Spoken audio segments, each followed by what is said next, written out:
Good evening all participants. நம்ம இன்னைக்கு foreigners act 1946 பார்க்க போகிறோம். ஸோ ரொம்ப சின்ன ஆக்ட் தான். ஆக்டில் என்ன சொல்லியிருக்காங்க அப்படின்னா, first ஆப்ஜெக்டில் an act to confer upon the central government certain powers in respect of foreigners.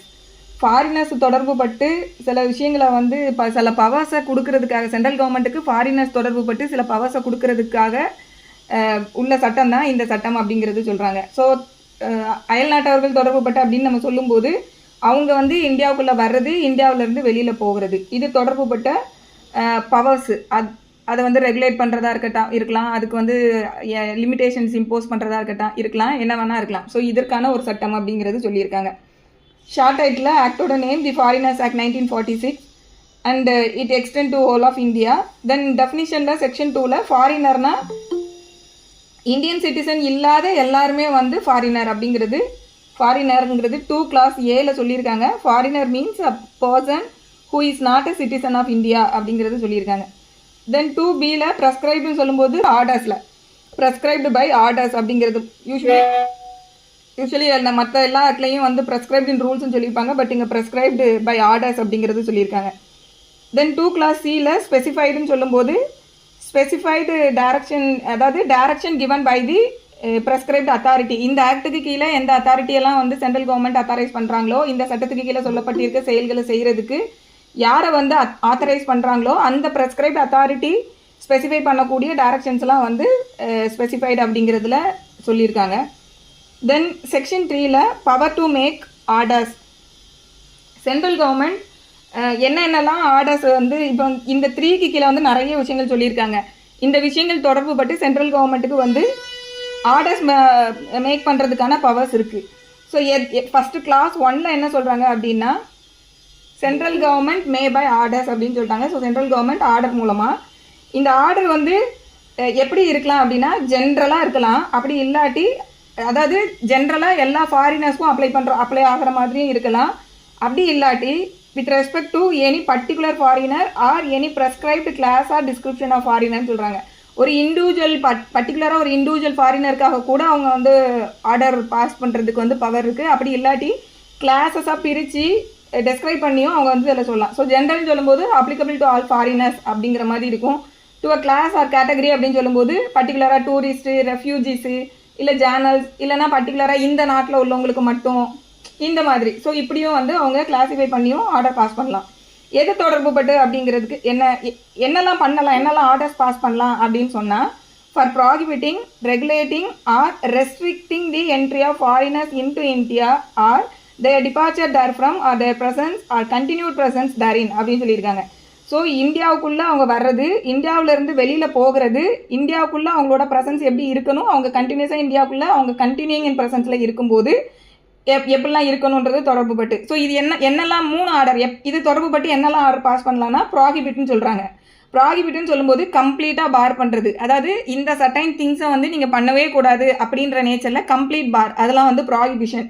Then regulating அப்படின்னு சொல்லும்போது அவங்க அது சில விஷயங்கள், சில சப்ஜெக்ட் மேட்டருக்கு மேலே கண்டிஷன்ஸை இம்போஸ் பண்ணுறது, இல்லை சில லிமிடேஷன்ஸை இம்போஸ் பண்ணுறது. இது தொடர்பு விட்ட விஷயங்களில் நீங்கள் இந்த வரையறைக்கு உட்பட்டு இருக்கணும் அப்படிங்கிற மாதிரி subject to some condition or limitations அந்த மாதிரி வரக்கூடியதெல்லாம் ரெகுலேட்டிங்ன்ற நேச்சரில் இருக்கும்.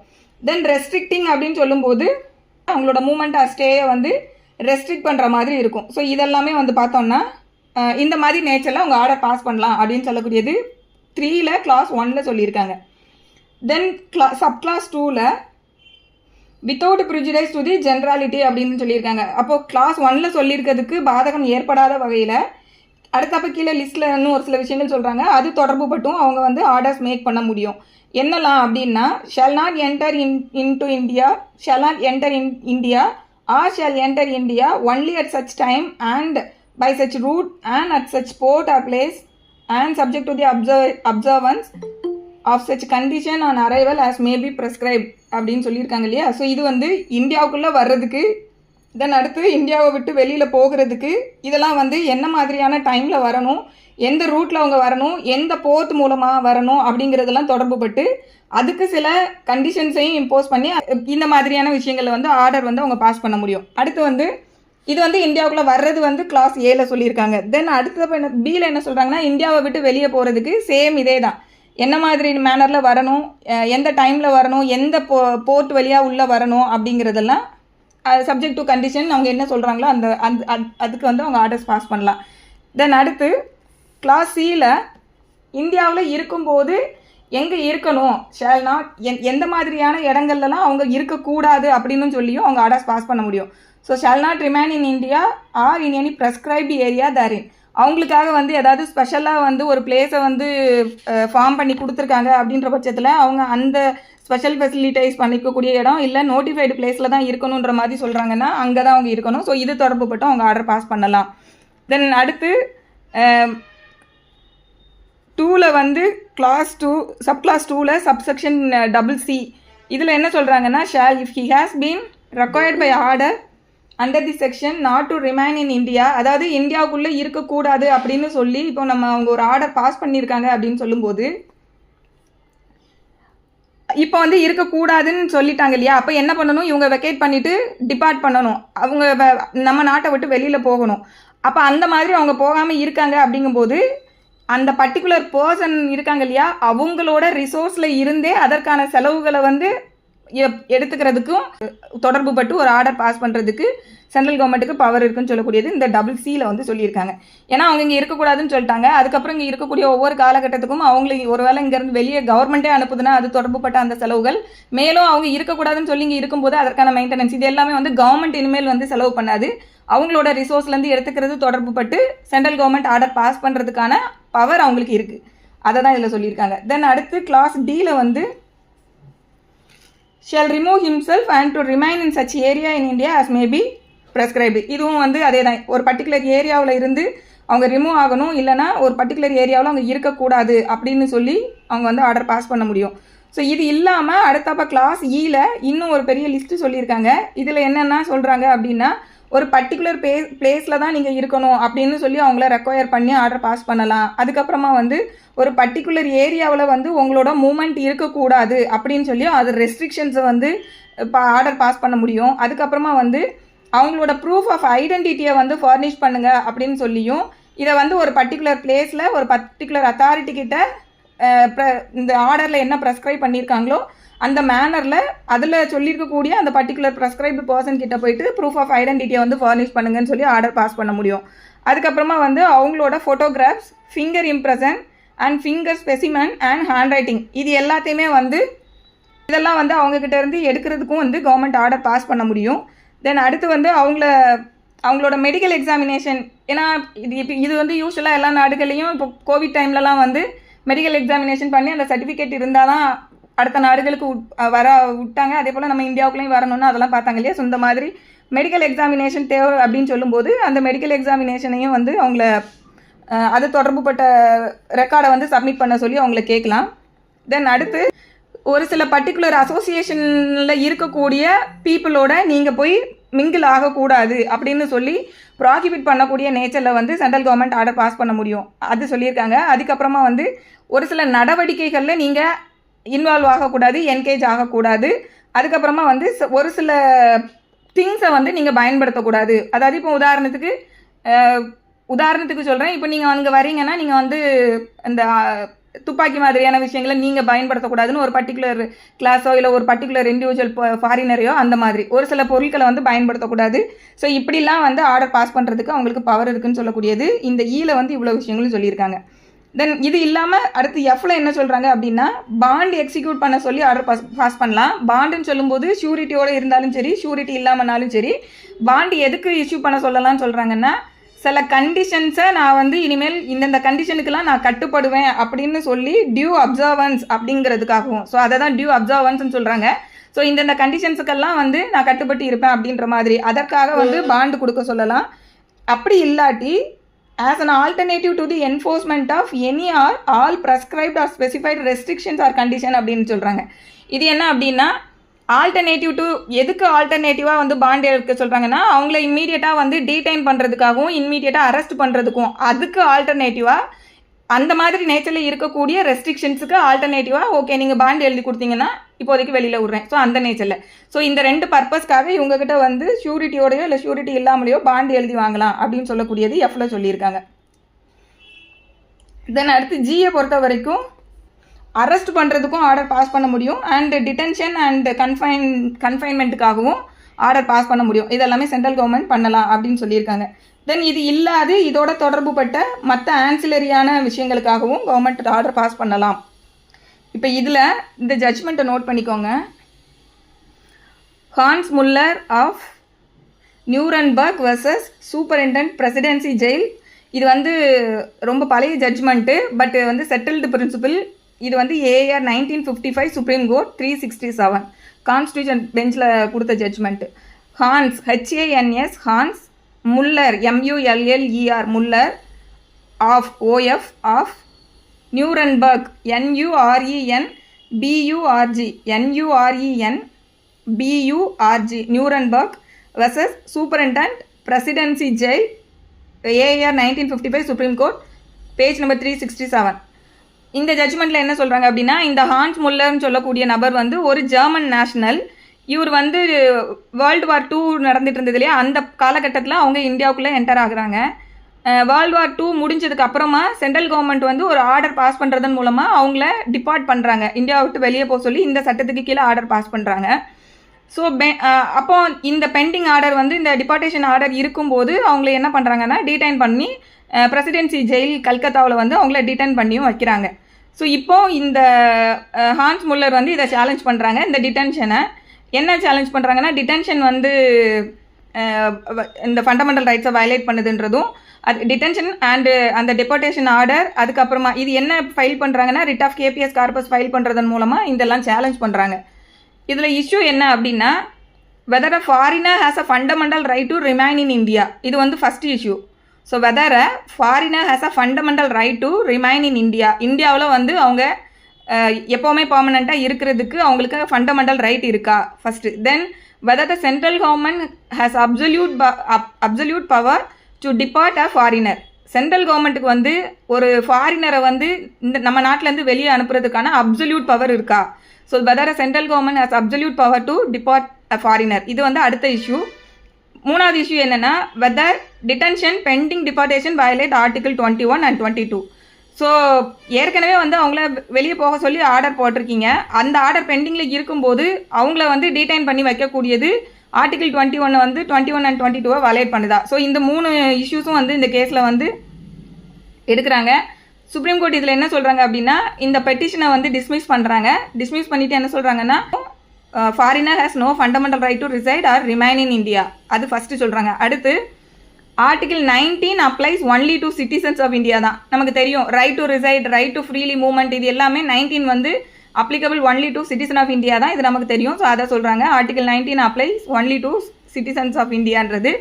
தென் அடுத்து வந்து சென்ட்ரல் கவர்மெண்ட்டுக்கு இந்த மாதிரி ஆர்டர் பாஸ் பண்ணுறதுக்கு பவர் இருக்காங்கிறதுக்கு ஒரு இஷ்யூ ரைஸ் பண்ணியிருக்காங்க இல்லையா. ஏன்னா இன் ஜென்ரல் நம்ம என்ன பண்ணுவோம், டிடென்ஷன் இதெல்லாமே வந்து கோர்ட்டு தான் ஆர்டர் பாஸ் பண்ணணும். அப்போ தானே அவங்கள ஒருத்தங்களை வந்து அடைக்கிறது, டிடென்ஷன், அவங்கள அரெஸ்ட் பண்ணுறது, இது எல்லாமே கோர்ட்டோட பவர் மாதிரி தெரியுது. பட் இங்கே சென்ட்ரல் கவர்மெண்ட்டே அவங்கள அரெஸ்ட் வரைக்கும் ஆர்டர் பாஸ் பண்ண முடியும்னு பார்க்கும். ஸோ இது வந்து கவர்மெண்ட்டுக்கு வந்து இந்த பவர் இருக்கா அப்படின்னு சொல்லி அந்த இஷ்யூக்கு என்ன சொல்கிறாங்கன்னா, கவர்மெண்ட்டுக்கு வந்து பிளனரி பவர் ஆஃப் எக்ஸிக்யூட்டிவ், இந்த ஆக்டுக்கு கீழே இந்த இப்போ நம்ம செக்ஷன் 3க்கு கீழே பார்க்குற இத்தனை விஷயமுமே வந்து ஜுடிஷியல் நேச்சரில் இருக்கக்கூடியது கிடையாது. இதுதான் செட்டில்டு பிரின்சிபிள். இந்த செக்ஷன் 3க்கு கீழே வரக்கூடியது ஜுடிஷியல் நேச்சரில் இருக்கிறது கிடையாது. இது பியூர்லி எக்ஸிக்யூட்டிவ் பவர் அப்படின்றத சொல்கிறாங்க. தென் இந்த எக்ஸிக்யூட்டிவ் பவரை பொறுத்த வரைக்கும் ரொம்ப வைடான ஒரு பவர் அப்படிங்கிறதையும் கோர்ட் இதில் சொல்கிறாங்க. Then the power to expel or deport a foreigner is an absolute and sovereign power அப்படிங்கிறதையும் இதில் சொல்கிறாங்க. ஸோ இது வந்து கவர்மெண்ட்டுக்கு இருக்கக்கூடிய அப்சல்யூட் அண்ட் சாவரின் பவர் அப்படிங்கிறத இதில் சொல்கிறாங்க. Then no judicial trial required அப்படிங்கிறத இதில் சொல்லிடுறாங்க. ஸோ இந்த மாதிரியான டிபார்ட்டேஷனாக இருக்கட்டும், இல்லை அந்த பெண்டிங் டிபார்ட்டேஷன் அவங்கள வந்து டிடைன் பண்ணுறதுக்காக இருக்கட்டும், டிடென்ஷன் ஆர்டராக இருக்கட்டும், இது எதுக்குமே வந்து judicial trial is not required அப்படிங்கிறதையும் சொல்கிறாங்க. தென் இந்த செக்ஷன் 3க்கு கீழே இவங்க வந்து இந்த டிடைன் பண்ணக்கூடிய ஆர்டர் பாஸ் பண்ணுறாங்க இல்லையா, இதோட நேச்சர் என்ன அப்படின்னா, it is not a punishment அப்படிங்கிறதையும் சொல்கிறாங்க. ஸோ கோர்ட்டுக்கு வரக்கூடியது, அங்கே கொடுக்கக்கூடிய அந்த ஆர்டர் எல்லாமே it is in the nature of பனிஷ்மெண்ட்டுன்றது நமக்கு தெரியும். ஸோ பட் இங்கே செக்ஷன் 3க்கு கீழே கவர்மெண்ட் வந்து அவங்களோட எக்ஸிக்யூட்டிவ் பவரை வந்து எக்ஸசைஸ் பண்ணுறாங்க. ஸோ இது வந்து it is not in the nature of punishment, it is not a பனிஷ்மெண்ட்ன்றதையும் சொல்கிறாங்க. ஸோ அதனால் இது பனிஷ்மெண்ட் இல்லைங்கிறதுனால ஜுடிஷியல் ட்ரையல்ன்ற ஒரு விஷயம் தேவை கிடையாது அப்படிங்கிறதே இதில் சொல்கிறாங்க. ஜுடிஷியல் ட்ரையலோ கன்விக்ஷனோ இது எதுவுமே இந்த டிபார்ட்டேஷனுக்கு தேவையில்லை அப்படிங்கிறதையும் இந்த ஜட்ஜ்மெண்ட்டில் சொல்கிறாங்க. தென் டிடென்ஷன் பெண்டிங் டெபார்ட்டேஷன் வந்து வேலிடான ஒரு இஷ்யூ ஃப்ரேம் பண்ணியிருக்காங்க இல்லையா. ஸோ பெண்டிங் ஆர்டர் இருக்கும்போதே அவர் இன்னும் இந்த நாட்டை விட்டு வெளியில் போகலை அப்படின்ற காரணத்துக்காகவே அவங்கள டீடைன் பண்ணுறது வந்து லாஃபுல் அப்படிங்கிறதையும் இதில் கன்க்ளூட் பண்ணுறாங்க. தென் இந்த மாதிரியான டீடைன் பண்ணி வைக்கக்கூடிய இந்த விஷயம் does not violate the article 21 அப்படிங்கிறத சொல்கிறாங்க. ஏன் அப்படின்னா it is authorised by law. So article 21 scope நமக்கு எப்போவுமே தெரியும். ப்ரொசீஜர் எஸ்டாப்ளிஷ்டு பை லா ஒன்று பண்ணுற ஒரு விஷயத்த செய்கிறாங்கன்னா அது வந்து நாட் வயலேட் ஆர்டிகல் 21 அப்படிங்கிறது, டஸ் நாட் வயலேட் ஆர்டிகல் 21ன்றது நமக்கு தெரியும். ஸோ இங்கே இந்த சட்டம் வந்து அதை பெர்மிட் பண்ணுது. ஸோ ஆப்வியஸாக இது வந்து it is authorised by law அப்படின்றதுக்கு கீழே கவர் ஆகுது இல்லையா. ஸோ அதனால் அந்த கன்க்ளூஷனுக்கு வராங்க. Such detention does not violate article 21 if authorised by law அப்படிங்கிறதையும் இதில் சொல்லியிருக்காங்க. நெக்ஸ்ட் வந்து section 4 section 3 capital A. Section 3 capital A என்னன்னா delegated exemption power on the central government. அதாவது இப்போ செக்ஷன் 3ல வந்து சென்ட்ரல் கவர்மெண்ட் வந்து சிட்டிசன் ஆஃப் இந்தியா இல்லாதவங்களை என்னென்னலாம் இப்போ ஆர்டர் பாஸ் பண்ணலாம் அவங்களுக்கு அகென்ஸ்டான்றது பார்க்குறோம். பட் இந்த ஆர்டர்ல இருந்து காமன்வெல்த் நாடுகளில் வரக்கூடிய ஃபாரினர்ஸ்க்கு வந்து எக்ஸ்க்ளூட் பண்ணுறதுக்கு சென்ட்ரல் கவர்மெண்ட்டுக்கு பவர் இருக்குது. அதை தான் வந்து 3 கேபிட்டல் ஏ. ஸோ அதை தான் வந்து நம்ம டெலகேஷன் எக்ஸம்ஷன் பவர், டெலகேட்டட் எக்ஸம்ஷன் பவர் அப்படின்னு சொல்கிறாங்க. ஒரு சில அதாவது சென்ட்ரல் கவர்மெண்ட்டுக்கு டெலகேட் பண்ணப்பட்ட ஒரு சில குறிப்பிட்ட நபர்களை சட்டத்தோட ஆம்பிட்ல இருந்து எக்ஸ்க்ளூட் பண்ணுறதுக்கு அவங்களுக்கு வழங்கப்பட்ட ஒரு பவர். ஸோ இதில் என்ன சொல்கிறாங்க அப்படின்னா முதலே சொன்ன மாதிரி சென்ட்ரல் கவர்மெண்ட் ஒரு ஆர்டர் பாஸ் பண்ணுறதன் மூலமாக இந்த சட்டத்தில் இருக்கக்கூடிய ப்ரொவிஷன்ஸோ இல்லை ஏதாவது இந்த சட்டத்துக்கு கீழே பாஸ் பண்ணக்கூடிய ஆர்டர்ஸோ இல்லை சில ப்ரொவிஷன்ஸில் வந்து ஒரு சில கண்டிஷன்ஸை வெய்வர் பண்ணியோ இல்லை ஒரு மாடிஃபிகேஷன்ஸ் இதில் இருக்கக்கூடிய ரூல்ஸில் சில மாடிஃபிகேஷன்ஸ் பண்ணியோ இல்லை சில எக்ஸப்ஷன்ஸ் கொடுத்தோ இவங்களுக்கெல்லாம் அப்ளை பண்ணலாம் அப்படின்னு சொல்கிறாங்க. யாருக்கெல்லாம் அப்படின்னா the citizens of any such Commonwealth country as may be so specified அப்படின்னு சொல்கிறாங்க. ஸோ எல்லா காமன்வெல்த் நாடுகளில் இருக்கக்கூடிய சிட்டிசன்ஸுக்கும் அப்படி கொடுக்கல, ஸோ ஸ்பெசிஃபைடுன்னு சொல்கிறதன் மூலமாக இட் ஷுட் பி நோட்டிஃபைடு. அப்போது கவர்மெண்ட் வந்து நோட்டிஃபை பண்ணியிருக்கக்கூடிய காமன்வெல்த் கண்ட்ரியில் வரக்கூடிய நாடுகளில் நம்ம சென்ட்ரல் கவர்மெண்ட் வந்து எதெல்லாம் நோட்டிஃபை பண்ணுறாங்களோ அந்த காமன்வெல்த் சிட்டிசன்ஸுக்கு பொறுத்த வரைக்கும் கவர்மெண்ட் வந்து இந்த ஆக்டில் உள்ள சில ப்ரொவிஷன்ஸையோ இல்லை ஆர்டர்ஸில் இருந்தோ எக்ஸ்க்ளூட் பண்ணலாம், இல்லை சில மாடிஃபிகேஷனோட அவங்க மேலே இம்போஸ் பண்ணலாம். தென் அடுத்து any other individual foreigner or class or description of foreigner. So காமன்வெல்த்தில் கண்ட்ரியில் இல்லாத வேறு ஏதாவது ஒரு ஃபாரினர் அவர் ஒரு இண்டிவிஜுவல் ஃபாரினருக்கா இருக்கலாம், இல்லைனா ஒரு கிளாஸ் ஆர் ஒரு டிஸ்கிரிப்ஷன் ஆஃப் ஃபாரினர்ஸ்க்கும் இந்த மாதிரியான இந்த சட்டம் அப்ளை ஆகாது, இல்லை ஆர்டர் அப்ளை ஆகாது, இல்லை சில மாடிஃபிகேஷன்ஸோட அப்படின்ற மாதிரி அவங்க சொல்ல முடியும். ஸோ இது வந்து செக்ஷன் 3 கேபிட்டல் ஏல சொல்லியிருக்கக்கூடிய விஷயம். ஸோ இண்டிவிஜுவல்னு சொல்லும்போது நமக்கு பர்டிகுலராக ஒரு இண்டிவிஜுவல், கிளாஸ்ன்னு சொல்லும்போது நம்ம முதல்ல பார்த்த மாதிரி டூரிஸ்ட்டு இல்லை ஸ்டூடெண்ட்டு இப்படி தனித்தனியாக அவங்கள கிளாஸிஃபை பண்ணிக்கலாம், இல்லை ரெஃப்யூஜிஸு அப்படி ஒரு கிளாஸாக பிரித்து அப்படி கூட அவங்க பண்ணிக்கலாம். தென் இந்த 3 கேபிட்டல் ஏக்கு கீழே ஒரு ஆர்டர் வந்து கவர்மெண்ட் பாஸ் பண்ணுறாங்க அப்படின்னு சொல்லும்போது இது வந்து ஹவுஸ் ஆஃப் பார்லிமெண்ட்டில் வந்து பிளேஸ் பண்ணப்படணும். 2 ஹவுஸ் அதாவது போத் ஹவுசஸ் ஆஃப் பார்லிமெண்ட்டில் இமீடியட்டாக பிளேஸ் பண்ணணும்னு சொல்லக்கூடியது கிளாஸ் 2. தென் செக்ஷன் 4ல் 2 விஷயம் பற்றி பேசுகிறாங்க. ஒன்று வந்து இன்டர்னீஸ், இன்னொன்று வந்து பரோலில் வரக்கூடிய பர்சன். ஸோ இன்டர்னீஸ் அப்படின்னு சொல்லக்கூடியது யார் அப்படின்னா செக்ஷன் 3ல் சப்கிளாஸ் 2ல் சப்செக்ஷன் ஜியில் வரக்கூடியவங்க வந்து இன்டர்னீஸ். அது யார் அப்படின்னா எந்த ஃபாரினர்ஸ்க்கு மேலெலாம் வந்து அரெஸ்ட் அண்ட் டிடென்ஷன் இல்லைனா கன்ஃபைன்மெண்ட் ஆர்டர் பாஸ் பண்ணப்பட்டிருக்கோ அவங்கெல்லாம் வந்து இன்டர்னி அப்படின்ற கேப்ஷனில் வராங்க. பரோலில் வரக்கூடியவங்க அப்படின்னா யாருன்னா இன் ஜென்ரல் நமக்கு பரோல்னால் நமக்கு ஏற்கனவே இருக்கக்கூடியவங்க ஜெயிலில் இருக்கக்கூடியவங்க ஒரு பர்டிகுலர் காரணத்துக்காக வெளில வரக்கூடியவங்க நம்ம பரோல்னு சொல்லுவோம். பட் இந்த ஆக்டில் வந்து அப்படி கிடையாது. இந்த ஆக்டுக்கு கீழே பரோல் எதை மென்ஷன் பண்ணுறாங்கன்னா செக்ஷன் 3 கிளாஸ் 2 சப்செக்ஷன் இ அதில் ஆர்டர் பாஸ் பண்ணப்பட்டவங்கள சொல்கிறாங்க. ஸோ இந்த செக்ஷன் 3ல் கிளாஸ் 2ல் இயில் வந்து வரக்கூடிய என்னெல்லாம் சொல்லியிருப்பாங்கன்னா எந்தெந்த ஃபாரினர்ஸை வந்து பொறுத்து ஒரு பர்டிகுலர் பிளேஸில் தான் வந்து நீங்கள் இருக்கணும், இல்லை நீங்கள் வந்து உங்களோட ப்ரூஃப் ஆஃப் ஐடென்டிட்டியை வந்து கொடுங்க, இல்லை மெடிக்கல் எக்ஸாமினேஷனை கொடுங்க, இல்லை ஃபோட்டோகிராஃப்ஸ் இல்லை ஃபிங்கர் பிரிண்ட் இதெல்லாம் வந்து எடுக்கிறதுக்கு அலோவ் பண்ணுங்கன்னு சொல்லக்கூடியது. இல்லைனா நீங்கள் ஒரு பர்டிகுலர் பீப்புளோட அசோசியேட் ஆகக்கூடாது, ஒரு சில ஆக்டிவிட்டீஸில் என்கேஜ் ஆகக்கூடாது, இல்லை ஒரு சில பொருட்களை நீங்கள் பயன்படுத்தக்கூடாது. ஸோ இந்த மாதிரிலாம் ஆர்டர் பாஸ் பண்ணுறாங்க இல்லையா, ஸோ இவங்களெல்லாம் வந்து இந்த பரோல் அப்படின்றதுக்கு கீழே இந்த கேட்டகரிக்குள்ள வரக்கூடியவங்கலாம் பரோலில் இருக்கக்கூடிய பர்சனாக ட்ரீட் பண்ணுறாங்க. ஸோ இந்த 2 நபர்கள் தொடர்பு பட்டு செக்ஷன் 4ல் என்ன சொல்கிறாங்க அப்படின்னா, இந்த இன்டர்னிஸ் பொறுத்த வரைக்கும் இவங்களை வந்து அரெஸ்ட் பண்ணணும், டிடைன் பண்ணணுன்றதை நான் இன்டர்னின்னு சொன்னேன். அவங்களுக்கு அந்த ஆர்டருக்கான கன்ஃபைன்மெண்ட்டுக்குன்னா ஆர்டர் பாஸ் பண்ணியிருக்காங்க ஆல்ரெடி. அப்போ இந்த மாதிரி ஆர்டர் பாஸ் பண்ணப்பட்ட நபரை பொறுத்த வரைக்கும் அவங்க எப்படி டிடைன் பண்ணப்படணும், எங்கே கன்ஃபைன் பண்ணப்படணும், எந்த பிளேஸில், என்ன மேனரில், அவங்க மேலே என்னென்ன கண்டிஷன்ஸ் வந்து என்ன கண்டிஷன், எந்த கண்டிஷனுக்கு சப்ஜெக்ட் ஆகி அவங்கள வந்து டிடைன் பண்ணணும் அப்படிங்கிறதெல்லாம் கவர்மெண்ட் வந்து ஆர்டர் பாஸ் பண்ண முடியும். அப்படிங்கிறது தான் வந்து சென்ட்ரல் கவர்மெண்ட் வந்து ஆர்டர் பாஸ் பண்ணலாம். இது வந்து செக்ஷன் 4ல் கிளாஸ் 1ல் சொல்லியிருக்காங்க. ஸோ இப்போ இதில் வந்து பிளேஸ் அப்படின்னு சொல்லும்போது அவங்களுக்காக ஒரு நோட்டிஃபைடு பிளேஸை வந்து ஆத்தரைஸ் பண்ணுறாங்கன்னா அந்த பிளேஸு, அதாவது இது வந்து இட் இஸ் நீட் நாட் நெசசரிலியே ப்ரிசனாக இருக்கணுங்கிறது அவசியம் கிடையாது. ஸோ இந்த இடத்துல பிளேஸ் அப்படின்னு சொல்லும்போது ப்ரிசனோட நம்ம அதை யோசிக்கணும்னு அவசியம் கிடையாது. இது வந்து need not be prison, but government வந்து நோட்டிஃபை பண்ணக்கூடிய ஒரு பிளேஸு, இல்லைனா வேறு ஏதாவது கேம்பில் வந்து அவங்கள வைக்கிறது அந்த மாதிரி நேச்சரில். ஸோ பிளேஸை வந்து ப்ரெஸ்கிரைப் பண்ணலாம். தென் அடுத்து வந்து மேனர் அப்படின்னு சொல்லும்போது அவங்களோட கஸ்டோடியல் அரேஞ்ச்மெண்ட்ஸ் எப்படி இருக்கணும், அவங்களோட மூமெண்ட்ஸு, அவங்களோட ரெஸ்ட்ரிக்ஷன்ஸு, அவங்களோட மூமெண்ட் இதை வந்து ரெஸ்ட்ரிக்ட் பண்ணுறது, அவங்களோட அதுக்கப்புறம் மெயின்டெனன்ஸ் தொடர்பு பட்டும் அவங்க வந்து லிமிடேஷன்ஸ் இம்போஸ் பண்ணலான்னு சொல்கிறாங்க இல்லையா. ஸோ மெயின்டெனன்ஸ் சொல்லும்போது ஃபுட்டு, கிளாத்திங்கு, அதுக்கப்புறம் வந்து மெடிக்கல் கேரு, அதுக்கப்புறம் வந்து அவங்க அங்கே இருக்கக்கூடிய இடத்துல என்ன மாதிரி டிசிப்ளினாக இருக்கணும், அவங்களோட காண்டக்ட் ரூல்ஸ், அந்த டிடென்ஷன் பிளேஸில் அவங்களோட காண்டக்ட் ரூல்ஸ் வந்து எப்படி இருக்கணும் அப்படின்னு சொல்லக்கூடியது. அதுக்கப்புறம் சப்போஸ் அந்த பர்டிகுலர் பிளேஸில் அவங்க டிடென்ஷனில் இருக்கும்போது ஏதாவது அஃபென்ஸை கமிட் பண்ணுறாங்க அப்படின்னா அதற்கு என்ன மாதிரியான நடவடிக்கை. ஸோ இது தொடர்புபட்ட எல்லா விஷயங்களுக்கும் கவர்மெண்ட் வந்து ஆர்டர் பாஸ் பண்ணலான்னு சொல்லக்கூடியது. ஃபஸ்ட்டு வந்து அந்த இன்டர்வெனி அப்படின்னு சொல்லக்கூடிய கிளாஸ் 1ல் எல்லாமே.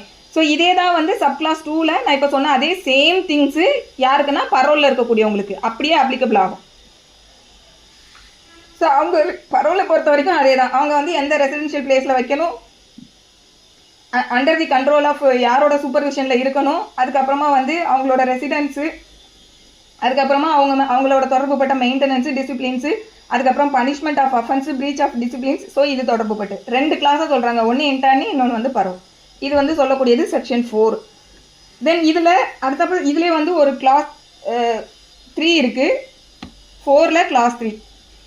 இந்த மாதிரி இன்டர்னியாவோ இல்லை ஒரு பரோல்னு சொல்லக்கூடிய அந்த இதில் இருக்கக்கூடிய ஒரு பர்சன்னு தெரிஞ்சு அந்த நபருக்கு யாரும் போயிட்டு நோயிங்ஃபுல்லாக அசிஸ்ட் பண்ணக்கூடாது. எதுக்கு அசிஸ்ட் பண்ணக்கூடாதுன்னா அந்த பரோல்லேருந்து எஸ்கேப் ஆகிறதுக்காக, அவங்களோட கஸ்டடியிலேருந்து அவங்க வெளியில் போகிறதுக்காக யாரும் நோயிங்ஃபுல்லாக அசிஸ்ட் பண்ணக்கூடாதுன்னு சொல்லக்கூடியது. அதே போல் அவங்களுக்கு புகலிடம் கொடுக்கக்கூடாது, ஹார்பர் பண்ணக்கூடாதுன்னு சொல்கிறாங்க. ஸோ இதெல்லாம் பண்ணக்கூடாது. அடுத்தப்போ அதிலே கிளாஸ் 2ல் என்ன சொல்கிறாங்க அப்படின்னா, ஆல்ரெடி எஸ்கேப் ஆகிட்டாங்க, அந்த எஸ்கேப் ஆன இன்டர்னி இல்லைனா பர்சன் ஆன் பரோல் அப்படின்னு சொல்லக்கூடிய நபருக்கு அவங்க இனிமேல்ட்டு சட்டத்தோட பார்வையில் இருந்து தன்னை மறைச்சிக்கிறதுக்கு இல்லைனா அவங்கள அரெஸ்ட் பண்ணாமல் தடுக்கிறதுக்கு இந்த மாதிரியான ஒரு காரணத்துக்காக அவங்களுக்கு போய் எந்த விதமான அசிஸ்டன்ஸும் பண்ணக்கூடாது அப்படின்னு சொல்லக்கூடியது அடுத்தப்போ கிளாஸ் பியில் வந்து சொல்லியிருக்காங்க. இது வந்து 4 கிளாஸ் 3ல் இருக்கக்கூடிய விஷயம். தென் 4 கிளாஸ் 4ல் என்ன சொல்கிறாங்க அப்படின்னா, இப்போ இந்த ஃபஸ்ட்டு கிளாஸ் 1 கிளாஸ் 2 2லையும் நம்ம என்ன பார்க்குறோம்னா அந்த இன்மேட்ஸை சொல்கிறோம். அதாவது அந்த பர்டிகுலர் இன்டர்னி இல்லைனா அந்த பரோலில் இருக்கக்கூடிய அந்த சப்ஜெக்ட்டுக்கு ஆளான பர்சனை பற்றி சொல்லக்கூடியது கிளாஸ் 1 கிளாஸ் 2. கிளாஸ் 4ல் இப்போ அந்த பர்டிகுலர் பிளேஸுக்குள்ளே போகக்கூடிய நபர்கள் இருப்பாங்க இல்லையா, அவங்களுக்கும் அங்கே உள்ளே போகும்போது அவங்களையும் ரெகுலேட் பண்ணலாங்கிறது சொல்கிறாங்க. இதில் யாரெல்லாம் வருவாங்க அப்படின்னா, இப்போ ஆல்ரெடி உள்ளே இருக்கக்கூடிய நபர்களை வந்து பார்க்குறதுக்கு யாராவது வராங்க அப்படிங்கும்போது அஃபிஷியல் கெப்பாசிட்டியில் வராங்களா, இல்லை லீகல் கெப்பாசிட்டியில் மெடிக்கலுக்காக அவங்கள விசிட் பண்ணுறதுக்கு வராங்களா, இல்லை ஃபேமிலி மெம்பர்ன்ற கெப்பாசிட்டியில் வராங்களா. ஸோ யாரெல்லாம் வரலாம், என்ன கெப்பாசிட்டியில் வராங்க, இது தொடர்பு பட்டு ரெகுலேட் பண்ணலான்றது. அதுக்கப்புறமா வந்து அவங்க உள்ளே போகும்போது அந்த மெயின்டெனன்ஸ் ஆஃப் ஆர்டர், செக்யூரிட்டி, இதெல்லாம் வந்து ஆர்டர் அண்ட் செக்யூரிட்டியை மெயின்டைன் பண்ணுறதுக்கான ரூல்ஸை ரெகுலேட் பண்ண முடியும். அதே போல் டிசிப்ளின் தொடர்புப்பட்டு, அதே போல் உள்ளே இருக்கக்கூடிய ஸ்டாஃப்ஸ் இருப்பாங்க இல்லையா, அவங்களோட கான்டாக்ட் தொடர்புப்பட்டது. அதுக்கப்புறமா அந்த உள்ள இன்சைட் ஆஃப் அந்த பீப்புள் இருக்கக்கூடிய அந்த இடத்துல இருக்கக்கூடிய மற்ற நபர்கள், இது தொடர்பு பட்டும் வந்து ரெகுலேட் பண்ணுறதுக்கான பவர் இருக்குன்னு சொல்லக்கூடியது இந்த கிளாஸ் 4. தென் அதுக்கப்புறம் அந்த பிளேஸுக்கு வெளியில் இருக்கக்கூடிய இடங்களில் வந்து சில கன்வேயன்ஸ், சில வாகனங்கள் தொடர்பு பட்டு இந்த விஷயங்கள் எல்லாம் இங்கே நிறுத்தக்கூடாது, அந்த மாதிரியான விஷயங்களையும் வந்து கவர்மெண்ட் வந்து ரெஸ்ட்ரிக்ட் பண்ண முடியும். இதெல்லாம் வந்து செக்ஷன் 4ல் சொல்லியிருக்குது. தென் செக்ஷன் 5ல் சேஞ்ச் ஆஃப் நேம் அப்படின்னு இருக்காங்க. இது எதுக்கு அப்படின்னா, நமக்கு வந்து இந்த சட்டம் வர்றதுக்கு முன்னாடியே இருந்தே ஃபாரினர்ஸ் இங்கே இருக்கிறவங்களும் இருப்பாங்க இல்லையா. இப்போ இந்த சட்டம் வந்த உடனே ஓகே இந்த சட்டத்துக்கு கீழே நமக்கு மேலே இந்த விஷயங்கள் எல்லாம் கொண்டு வர போகிறாங்களா, அப்போ வந்து நம்ம இந்த சட்டத்தோட ஆம்பிட்ல இருந்து நம்மளை மறைக்கிறதுக்காக நம்ம பேரை உடனே மாற்றிட்டு வேற ஆளாக மாறிடுவோம். அந்த மாதிரிலாம் யாரும் மாறக்கூடாது. ஸோ அப்போது நீங்கள் என்ன நேமில் இருக்கீங்களோ அந்த நேம் வந்து ஸ்டில் அப்படியே கண்டினியூ ஆகும், அது அப்படியே எடுத்துக்கொள்ளப்படும் அப்படின்னு சொல்லக்கூடியது தான் அந்த சேஞ்ச் ஆஃப் நேம் சொல்லக்கூடிய செக்ஷன் 5ல் சொல்லியிருக்காங்க. ஸோ இதில் என்ன 5ல் கிளாஸ் 1ல் என்ன சொல்கிறாங்க அப்படின்னா, எந்த ஒரு ஃபாரினரும் who was in India on the date on which this act came into force அப்படின்னு சொல்கிறாங்க. என்னைக்கு இந்த சட்டம் நடைமுறைக்கு வந்ததோ அன்னைக்கு டேட்டில் இந்தியாவில் இருக்கக்கூடிய நபர், அது மட்டும் இல்லாமல் while in India after the date அப்படின்னு சொல்கிறாங்க. இந்த சட்டம் வரும்போதே இங்கே இருக்காங்க, இந்த சட்டம் வந்ததுக்கப்புறமும் they are continue in India, continue to stay in India அப்படிங்கிற மாதிரி இருக்கக்கூடிய நபர். ஸோ இவங்களுக்கு தான் இந்த கிளாஸ் 1 அப்ளிகபிள் ஆகும். ஸோ இவங்க என்ன பண்ணக்கூடாதுன்னு சொல்கிறாங்கன்னா, assume or use or purport to assume or use for any purpose any name other than that by which he was ordinarily known immediately before the said date அப்படின்னு சொல்கிறாங்க. So இவர் வந்து இந்த டேட்டுக்கு வர இம்மீடியட்டாக இந்த ஆக்ட் வருது இல்லையா, ஸோ இதுக்கு முன்னாடி இந்த ஆக்ட் ஃபோர்ஸுக்கு வரும்போது இம்மீடியட்லி பிஃபோர் என்ன நேமில் இருந்தாங்களோ அதே நேமில் இருந்த மாதிரியே தான் அவங்களே எடுத்துக்கிடணும் அப்படின்னு சொல்லக்கூடியது. ஸோ என்ன நேம் அவங்க பயன்படுத்தினாங்களோ அது, அப்படி இல்லாட்டி தன்னை வந்து என்ன நேமை பயன்படுத்துறதுக்கு மற்றவங்கள அலோவ் பண்ணியிருக்காங்கன்னா அந்த நேம் ஸ்டில் அவங்க அப்படியே அதை அவங்க அக்செப்ட் பண்ணுறாங்கன்னு தான் எடுத்துக்கிடணும். ஸோ அந்த மாதிரி. தென் அடுத்து வந்து கிளாஸ் 2ல் என்ன சொல்கிறாங்க அப்படின்னா, சப்போஸ் வந்து இந்த நபர் தன்னோட பேரை மாற்றலை, ஆனால் இவர் வந்து ஒரு ட்ரேட் ஆர் காமர்ஸ்ன்னு சொல்லக்கூடிய ஒரு பிஸ்னஸ் ஆக்டிவிட்டீஸில் இன்வால்வ் ஆகியிருக்காங்கன்னு வச்சுக்கிடுவோமே, அப்போ இவர் என்ன பண்ணுவார்னா அந்த ட்ரேட் ஆர் காமர்ஸ்ன்னு சொல்லக்கூடிய தன்னோட பிஸ்னஸ் நேமை மாற்றிடுவாங்க. ஸோ இப்போ பிஸ்னஸ் நேமை மாற்றும் போது என்ன பண்ணுவாங்கன்னா, ஆக்சுவலி இப்போ எக்ஸ்ன்ற நேமில் பிஸ்னஸ் பண்ணுறாங்க, இப்போ இந்த சட்டம் வந்தோடனே ஒய்யின் நேம் மாற்றுறாங்க இல்லையா, பட் அவங்க அந்த ட்ரேட் ஆர் காமர்ஸ் தொடர்புபட்ட ஃபைலெல்லாம் என்ன கையெழுத்து போடுவாங்க, எக்ஸ்ன்னு தான் கையெழுத்து போட்டுட்டு இருப்பாங்க. ஸோ தன்னோட பேரை அங்கே பயன்படுத்துகிறாங்க, பட் வெளியில் ப்ரொஜெக்ட் பண்ணுறது நம்மளை வந்து வெளியே ஒரு ஆளாக வந்து இந்த அவங்களோட பிஸ்னஸ் நேமை மாற்றுறதன் மூலமாக மாற்றுறாங்க. ஸோ இந்த மாதிரியும் பண்ணக்கூடாது அப்படின்னு சொல்லி ப்ராகிபிட் பண்ணக்கூடியது தான் கிளாஸ் 2. ஸோ ஆக்சுவலி கேரியான்னு சொல்லும்போது பர்டிகுலராக அவர் வெளிப்படையாகவே நான் தான் அந்த பிஸ்னஸை நடத்துகிறேன்னு சொல்லி அந்த நேச்சரில் அவர் நடத்திட்டு இருப்பார். பர்பட் டு கேரியான் அப்படின்னு சொல்லும்போது அவர் தான் நடத்திட்டு இருப்பாரு, பட் வெளியில் வந்து வேற ஒருத்தங்களை வந்து ப்ரொஜெக்ட் பண்ணியிருப்பாங்க, இவரோட பிஸ்னஸை வேற ஒருத்தங்க பண்ணுற மாதிரி. ஸோ அங்கே வந்து பர்பட் டு கேரியான் அந்த மாதிரி. ஸோ நீங்களே நேரடியாக நடத்தினாலும் சரி, உங்களுக்கு பேரில் வேற யாரையாவது வச்சு நீங்கள் நடத்துனீங்கனாலும் சரி, எப்படி இருந்தாலும் சரி, அந்த பிஸ்னஸோட நேம் இதெல்லாம் வந்து நீங்கள் மாற்றுறீங்க அப்படின்னா இட் இஸ் டீம்டு டு, நீங்கள் அந்த கிளாஸ் 1க்கு கீழே உங்கள் பேரை மாற்றக்கூடாதுன்னு எப்படி ப்ராகிபிட் பண்ணப்படுதோ அதே மாதிரி தான் இந்த ப்ராகிபிஷன் இங்கேயும் வரும். சப்போஸ் நீங்கள் மாற்றுறீங்கன்னா உங்களோட பேரை மாற்றுறதா நீங்கள் கருதப்படுவீங்க அப்படின்னு சொல்கிறது கிளாஸ் 2. தென் அடுத்து இது வந்து ஆக்ட் செயல்பாட்டுக்கு வர்றதுக்கு முன்னாடியே இங்கே இருக்கிறாங்க கண்டினியூ பண்ணக்கூடிய நபர்னு பார்த்தோம் இல்லையா. கிளாஸ் 3 என்னென்னா, சட்டம் செயல்பாட்டுக்கு வந்ததுக்கு அப்புறமா ஃபாரின்லேருந்து உள்ளே வர்றவங்க. ஸோ அவங்களுக்கு என்ன பண்ணணும்னு சொல்கிறாங்க அப்படின்னா, ரொம்ப சிம்பிள், அதை படித்து பார்த்தா ஏதோ வித்தியாசமாக இருக்கும், பட் ரொம்ப சிம்பிளான விஷயம் தான் சொல்லியிருக்காங்க. நீங்கள் இம்மீடியட்டாக நீங்கள் என்னைக்கு இந்த நாட்டுக்குள்ளே சட்டம் ஆல்ரெடி செயல்பாட்டுக்கு வந்துருச்சு, ஆக்ட் வந்ததுக்கப்புறம் ரொம்ப நாள் கழிச்சு உங்கள் உள்ளே வராங்க, நீங்கள் இந்த நாட்டுக்குள்ளே என்டர் ஆகும்போது இம்மீடியட்லி பிஃபோர் தட் நீங்கள் என்ன நேமில் இருந்தீங்களோ அதே நேமில் தான் நீங்கள் இங்கேயும் வந்து அந்த நேமை தான் உங்களோட பேராக எடுத்துக்கொள்ளப்படும் அப்படின்னு சொல்லக்கூடியது கிளாஸ் 3. ஸோ அப்போது இப்போ ஒரு 1950 வந்து அவங்க நம்ம நாட்டுக்குள்ளே வராங்க, வர்றதுக்கு முன்னாடி வேற ஒரு நாட்டில் எக்ஸ்ன்ற நேமில் தான் இருந்திருக்காங்க அப்படின்னா இன்றைக்கி டேட்டில் உள்ளே வரும்போது அதே நேமை தான் எடுத்துக்கிடணும், வேறு ஒன்றுமே இல்லை, ரொம்ப சிம்பிள். தென் அடுத்து for the purpose of this section the expression name includes surname அப்படின்னு சொல்கிறாங்க. ஏன்னா ஃபாரினர்ஸ் எல்லாமே மோஸ்ட்லி வந்து அந்த சர்நேம் பின்னாடி போட்டிருப்பாங்க, அதையும் வந்து இன்க்ளூட் பண்ணும். ஸோ சர்நேமையும் மாற்றக்கூடாது.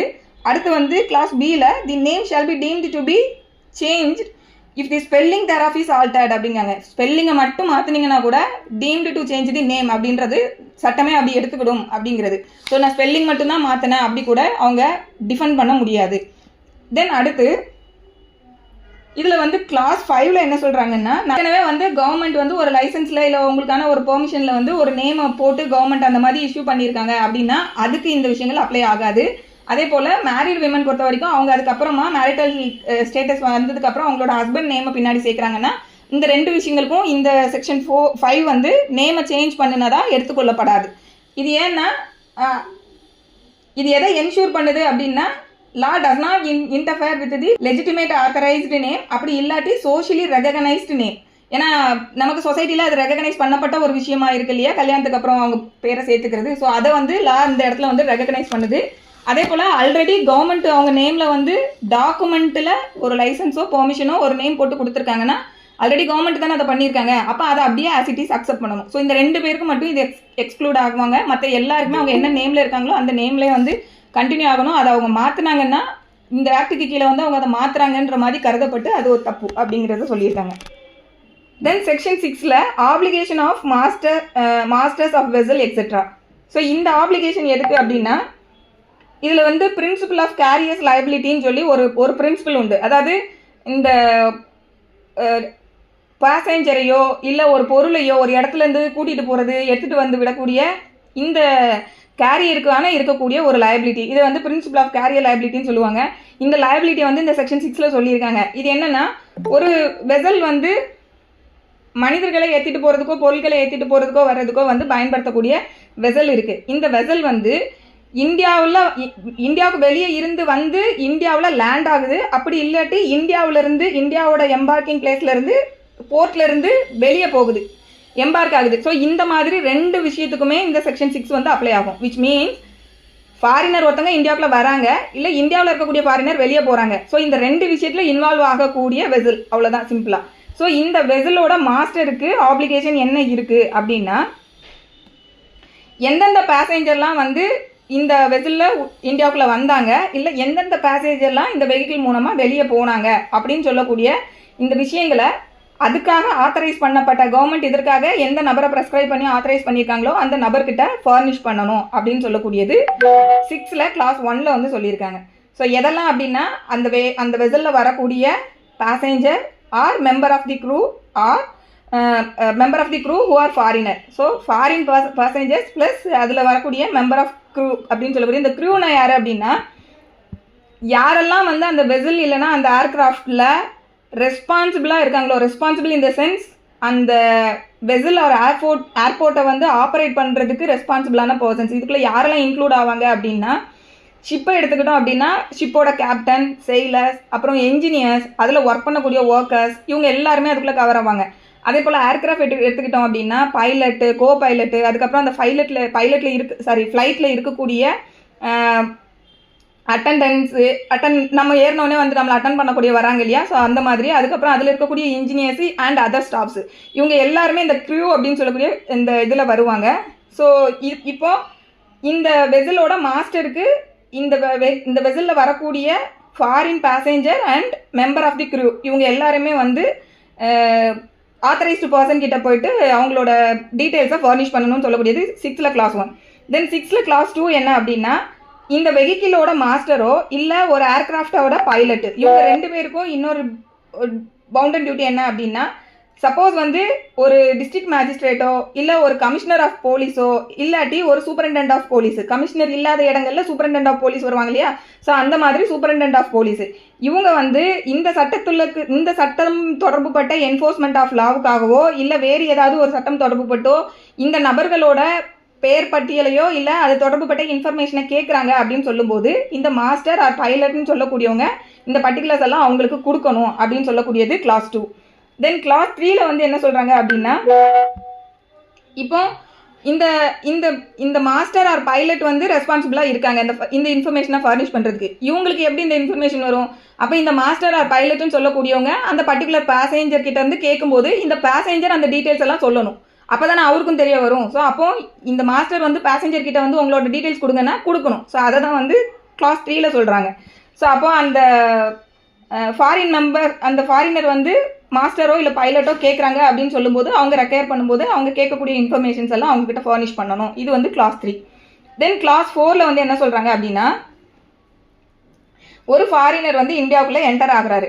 அவர் வந்து இந்த சட்டத்தில் இருக்கக்கூடிய விஷயங்களை கான்ட்ரவென்ட் பண்ணி இந்தியாவுக்குள்ளே என்டர் ஆகிருக்காரு அப்படின்ற பட்சத்தில் இந்த சட்டத்துக்கு கீழே இருக்கக்கூடிய ப்ரெஸ்கிரைப்டு அத்தாரிட்டி என்ன பண்ணலாம் அப்படின்னா அவங்க என்டர் ஆனதுலேருந்து 2 மந்த்ஸுக்குள்ளே எந்த வெஹிக்கிள் மூலமாக இல்லை எந்த ஏர்கிராஃப்ட் மூலமாக அவங்க உள்ளே வராங்களோ அந்த வெசல் இல்லைன்னா அந்த பர்டிகுலர் ஃப்ளைட் இருக்கு இல்லையா அந்த அத்தாரிட்டி கிட்ட வந்து இவங்க சொல்லலாம். இவங்களை வந்து டிபார்ட் பண்ணிவிட்டு நீங்கள் வெளியில் கொண்டு போய் விடணும் அப்படின்னு சொல்லி கவர்மெண்ட் வந்து கேட்கறதுக்கான பவர் இருக்குது. அப்படி கேட்டாங்கன்னா இவங்க கண்டிப்பாக அதை பண்ணணும். இதுதான் வந்து கிளாஸ் 4ல் வந்து சொல்லியிருக்காங்க. ஸோ இது யாருக்கெல்லாம் இந்த ரெஸ்பான்சிபிலிட்டி இருக்குன்னா, ஃபஸ்ட்டு வந்து கவர்மெண்ட் வந்து இதை 2 monthsக்குள்ளே கேட்டிருக்கணும்.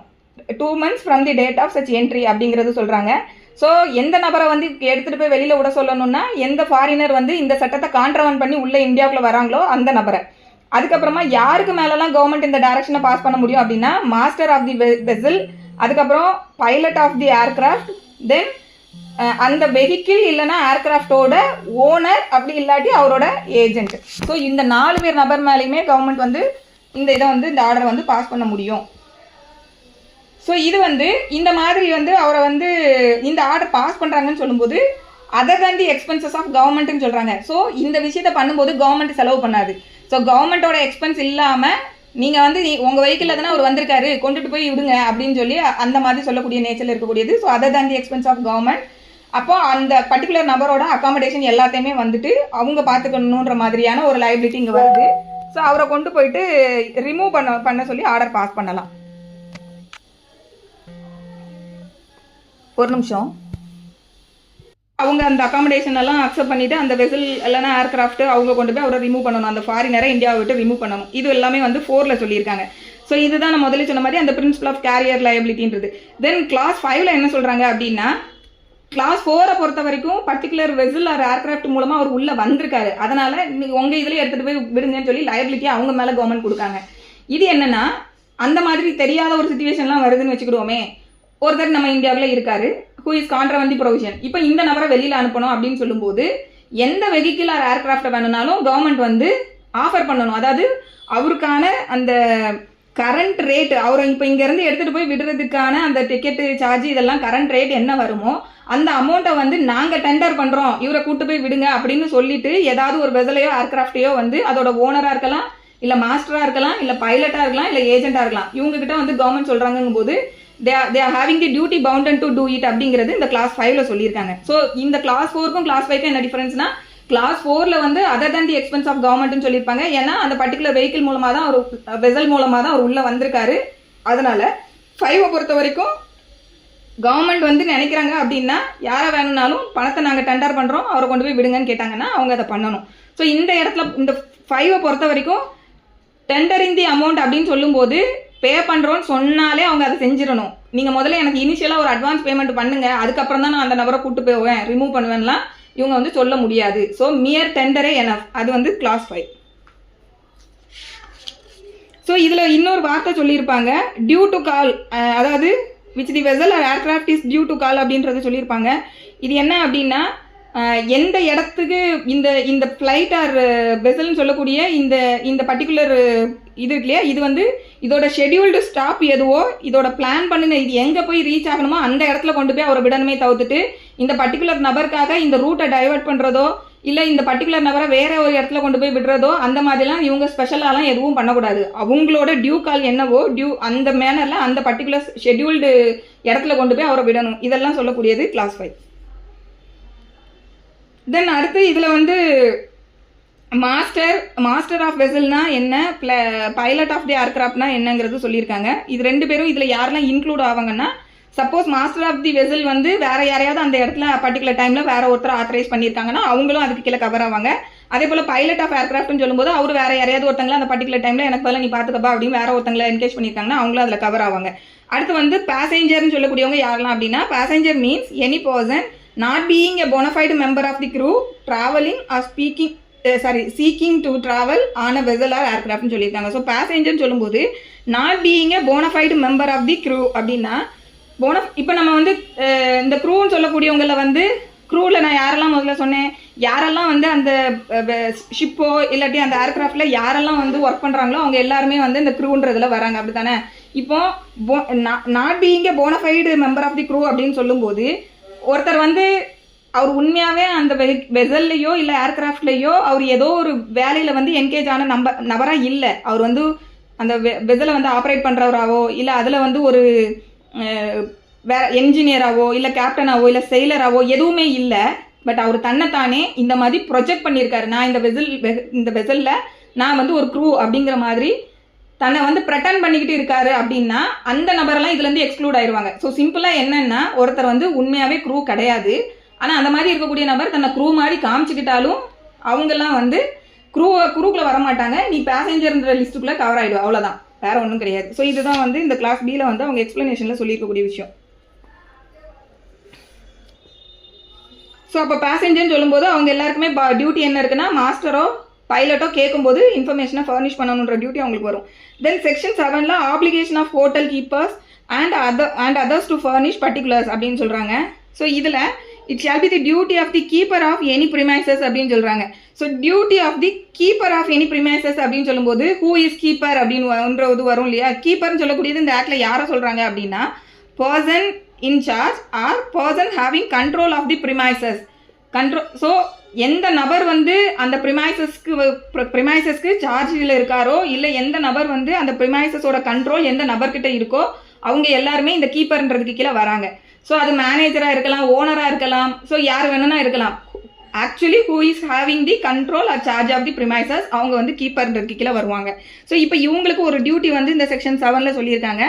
என்ன அப்படின்னா, இவங்களும் வந்து நமக்கு வந்து இந்த ஆர்டரில் என்ன ப்ரெஸ்கிரைப் பண்ணி கொடுத்துருக்காங்களோ அந்த மேனரில் ஏதாவது ஃபாரினர்ஸ் வந்து அந்த பர்டிகுலர் ப்ரிமைசஸில் வந்து அவங்க லாட்ஜிங் அண்ட் அகாமடேஷன், அதாவது பணம் கொடுத்து கன்சிடரேஷன் பே பண்ணிவிட்டு அந்த இடத்துல அவங்க லாட்ஜிங் அண்ட் அகாமடேஷனுக்கு வந்திருக்காங்க அப்படின்னு சொல்லும்போது அவர்கள் தொடர்புப்பட்ட எல்லா விஷயங்களையும் வந்து ப்ரெஸ்கிரைப் பண்ண மேனரில் வந்து கொடுக்கணும் அப்படின்னு சொல்லக்கூடியது 7ல் கிளாஸ் 1ல் சொல்லியிருக்காங்க.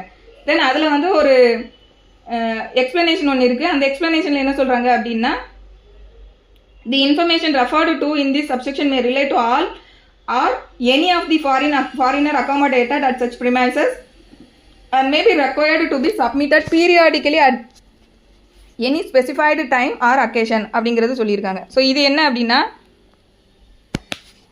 இந்த கவர்மெண்ட் நினைச்சாங்க அப்படின்னா பீரியாடிக்கலாக இந்த பிளேஸில் இருக்கக்கூடிய, அதாவது இந்த லாட்ஜிங் அண்ட் அகாமடேஷன் பண்ணக்கூடிய பிளேஸில் இருக்கக்கூடிய இந்த கீப்பர்னு சொல்லக்கூடிய நபர் பீரியாடிக்கலாக நீங்கள் ஒரு ஃபாரினர் வந்துட்டு போகிறது, அது ஒரு ஃபாரினராக இருந்தாலும் சொல்லலாம், இல்லை இன் ஜென்ரலாக ஃபாரினர்ஸ் எல்லாரும் அப்படி எப்படினாலும் அவங்க என்ன ப்ரெஸ்கிரைப் பண்ணி கொடுத்துருக்காங்களோ அவர் தொடர்புப்பட்ட விஷயங்களை ஃபர்னிஷ் பண்ணணும்.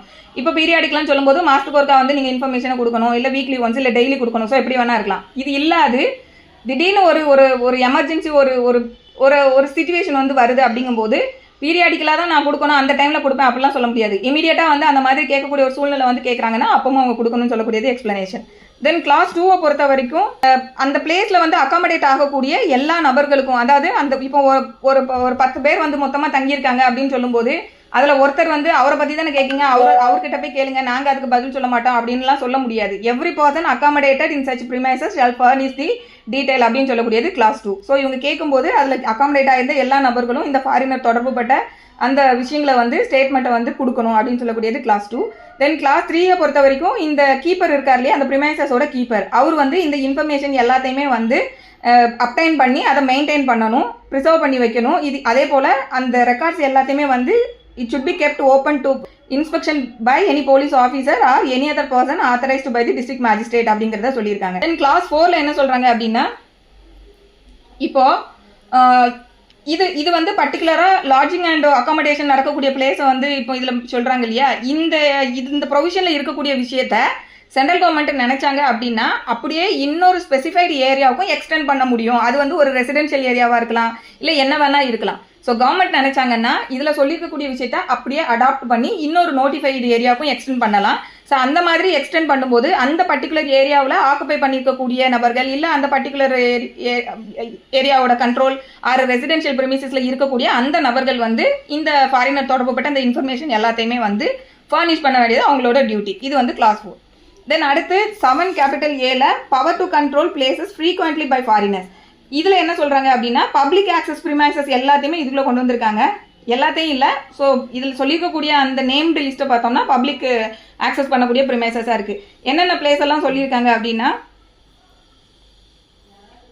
Any premises used as restaurant or as a place of public resort or entertainment or as a club and frequented by foreigner சொல்லியிருக்காங்க. ஸோ இந்த இடங்களில் ஃபாரினர்ஸ் வந்து அடிக்கடி வரக்கூடிய இடங்களா இதெல்லாம் இருக்கும்போது கவர்மெண்ட் நினைச்சாங்க அப்படின்னா என்னெல்லாம் ஆர்டர் பாஸ் பண்ணலான்றதை சொல்கிறாங்க. ஃபர்ஸ்ட் வந்து அந்த ப்ரிமைசஸை வந்து ஒரு பர்டிகுலர் ஸ்பெசிஃபைடு பீரியடுக்கு வந்து க்ளோஸ் பண்ணி வைங்க. அது வந்து என்டையராகவே க்ளோஸ் பண்ணி வைங்கன்னு ஆர்டர் பாஸ் பண்ணலாம், இல்லை ஒரு ஸ்பெசிஃபைடு பீரியடுக்கு க்ளோஸ் பண்ணுங்கன்னு ஆர்டர் பாஸ் பண்ணலாம். அதுக்கப்புறமா அந்த யூஸ் பண்ணக்கூடிய அந்த டைமை வந்து ரெகுலேட் பண்ணலாம். அதாவது இந்த பர்டிகுலர் டைமில் அந்த யூஸ் ஆர் அந்த பெர்மிட் பண்ணக்கூடிய டைமை வந்து ரெகுலேட் பண்ணுறதுக்கும் கண்டிஷன் பாஸ் பண்ணுறதுக்கு அவங்களுக்கு அத்தாரிட்டி இருக்குது.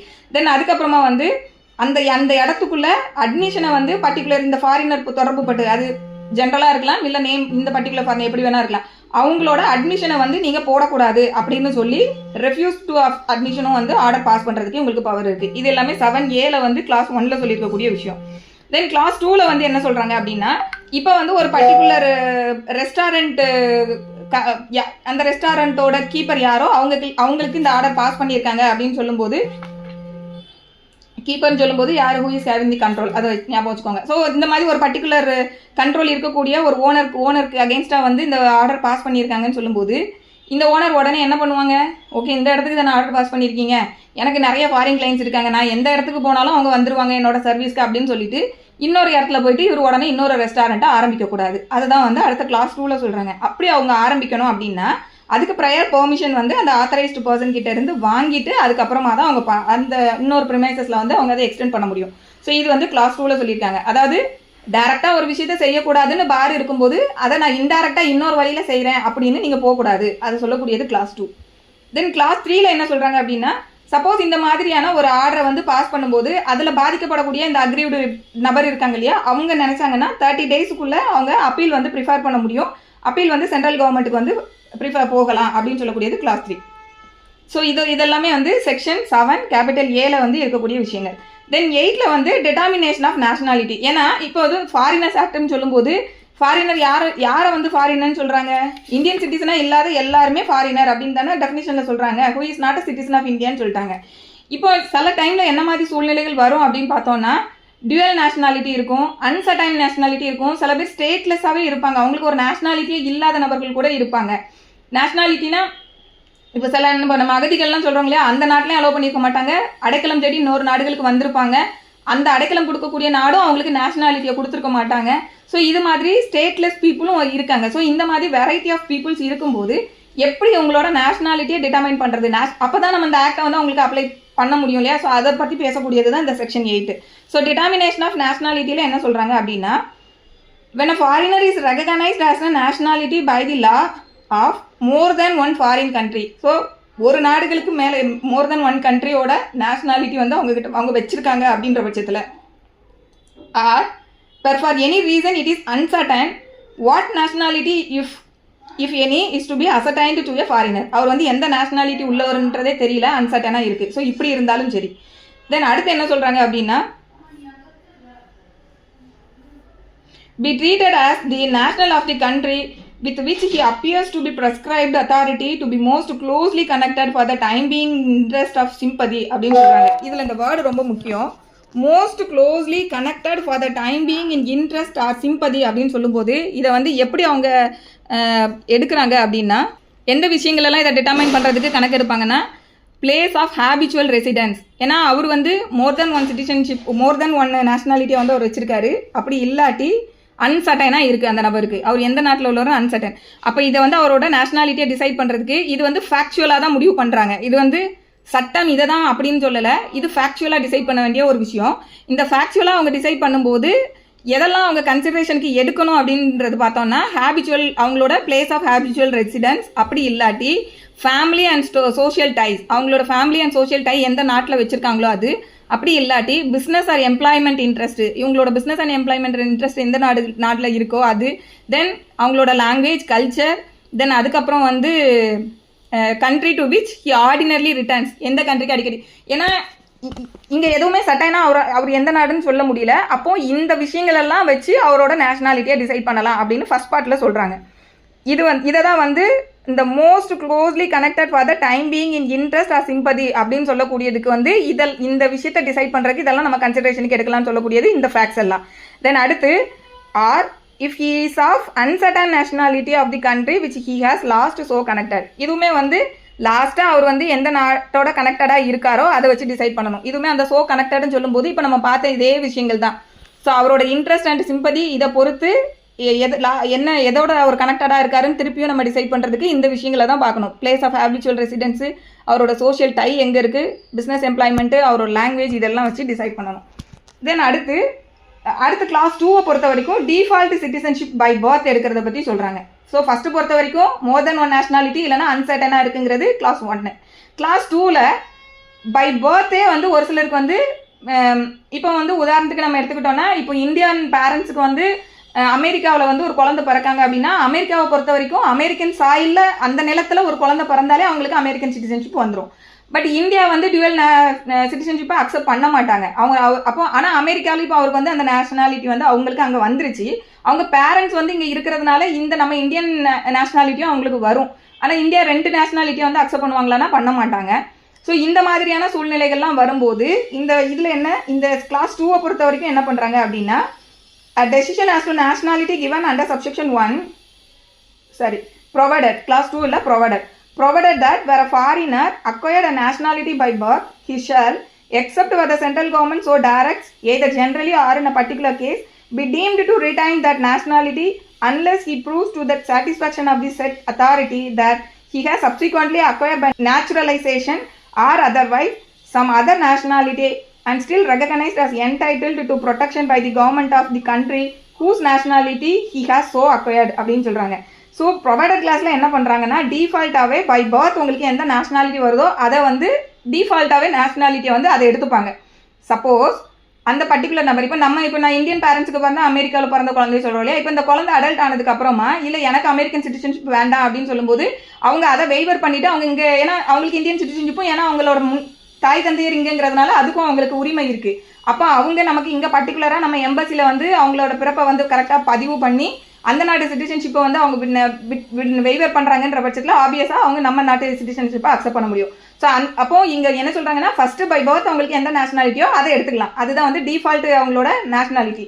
சப்போஸ் அவங்க வேறு நேஷனாலிட்டி வந்து கிளைம் பண்ணுறாங்க, இல்லை நான் பர்த் கண்ட்ரியில் உள்ளதை நான் விட்டுட்டேன், நான் அந்த நேஷனாலிட்டி இல்லைன்னா அதை வந்து அவங்க ப்ராப்பராக எந்த நேஷனாலிட்டி கிளைம் பண்ணுறாங்களோ அங்கே ப்ராப்பராக அதை ரெஜிஸ்டர் பண்ணி அந்த இதை கரெக்டாக வச்சுருக்காங்களான்னு பார்த்துட்டு அப்படி இருந்ததுன்னா, அது மட்டும் இல்லாமல் எந்த நாட்டோட நேஷனாலிட்டி அப்போ அவங்க கிளைம் பண்ணுறாங்களோ அந்த நாடு அவங்கள என்னோட சிட்டிசன் தான் சொல்லி அக்செப்ட் பண்ணியிருக்கணும். ஸோ அதையும் இதில் சொல்கிறாங்க.